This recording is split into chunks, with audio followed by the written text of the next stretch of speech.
pavarësisht se një pjesë e tyre tashmë, sipas informacioneve që kemi marrë, janë përcaktuar dhe do të mbetet vetëm për të zyrtarizuar në momenti kur zoti Berisha të bëj edhe, po themi, plotësimet dhe kalkulimet e fundit të lëvizjeve të mundshme, të cilat këtë herë ndoshta mund edhe të gërshetohen me kandidimet mundshme të deputetëve aktual në zgjedhjet për pushtetin vendor të pranverës së ardhshme. Sigurisht edhe kjo do të ndërlidhet me një proces tjetër paralel që ka ndodhur gjatë këtyre muajve atë të reformës territoriale, pavarësisht se ajo që pam ditën e djeshme ishte një mbyllje e komisionit parlamentar komisionit posaçëm parlamentar për reformën territoriale pa konsensus, pra është vendosur që në parlament të vi propozim i Partisë Socialiste, të cilin në fakt mbetet për të parë se me çfarë lloj kompozimi këtë herë Partia Socialiste do të vinë në parlament, me një tkurrje të mëtejshme të numrit bashkive apo ndoshta me ndonjë formulë ndryshe. Ndërkohë që nga ana tjetër, nga Partia Demokratike,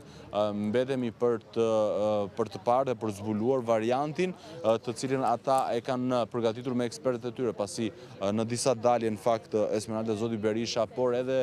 zoti Luciano Boçi, që ka qenë bashkëkryetar i këtij komisioni, kanë deklaruar se Partia Demokratike e ka gati ose ka punuar mbi një variant dhe mbi një model se si do duhet të jetë ndarja e re territoriale e vendit, por ka hezituar ose ka deklaruar që nuk do e publikojë atë deri në një rezultati nga ana e komisionit posaçëm parlamentar, pasi theksonin që nuk do donin ta në një farë mënyre dekonspironin apo të ulin vlerën e komisionit posaçëm parlamentar. Por me atë që ndodhi ditën e shkuar, ku nuk pati një konsensus mes Partisë Demokratike dhe Partisë Socialiste për të arritur një draft të përbashkët të reformës territoriale, tashmë na mbetet për të parë se cili ka qenë dokumenti apo propozimi të cilin Partia Demokratike e ka pasur në një farë mënyre si ide të saj, dhe që nuk mundi dot që ta paraqiste, ta propozonte dhe ta kalonte për votim fillimisht në komision e më pas në seancën plenare për ta shndruar atë në ligj dhe të implementueshëm për zgjedhjet e ardhshme lokale. Po Esmeralda. Mirë, Ardit, përveç atyre që dëgjuam dje dhe publikisht, edhe gjatë mbledhjes dhe pas mbledhjes, pa kënaqësi të tjera për emrat e propozuar, emrat e zgjedhur brenda demokratëve?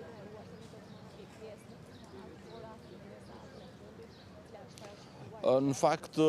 përveç atij debati që u pa me zonjën Kuçana dhe zotin Lisandër Hoxha, të cilët në një farë mënyre e shprehen hapur pa kënaqësinë e tyre edhe gjatë mbledhjes, por më pas edhe në intervista dhe dalje të ndryshme televizive, sigurisht ka pasur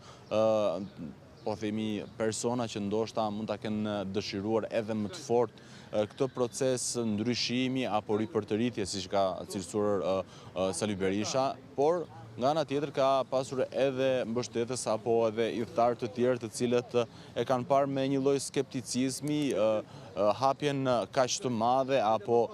kaq radikale të partisë në kushtet ku rreth 60% e kryesisë është e përbërë tashmë me anëtar të rinj që nuk kanë qenë në kryesinë e Partisë Demokratike, e po ashtu futen për herë të parë në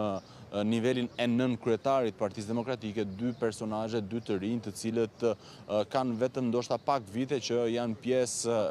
dhe të angazhuar me këtë forcë politike. Kështu që në këtë aspekt ka pasur, le të themi, dy lloj rrymash brenda vetë Partisë Demokratike. Një rrymë e cila kërkonte një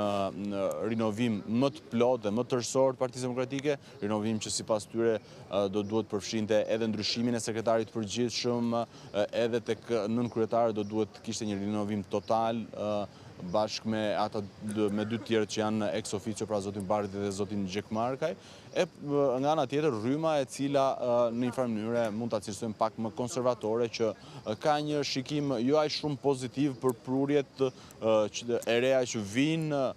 dhe brenda pak vitesh ose brenda një kohe të shkurtër katapultohen në pozicione të larta drejtuese të Partisë Demokratike. E kuptoj. Mirë. Fole pak për reformën territoriale. Tani, mund të konsiderohet e mbyllur apo prap mund të ndodhë diçka për ta shtyrë drejt konsensusit, pra si të kërkuar që të shtyhet deri në vjesht, pasi më sa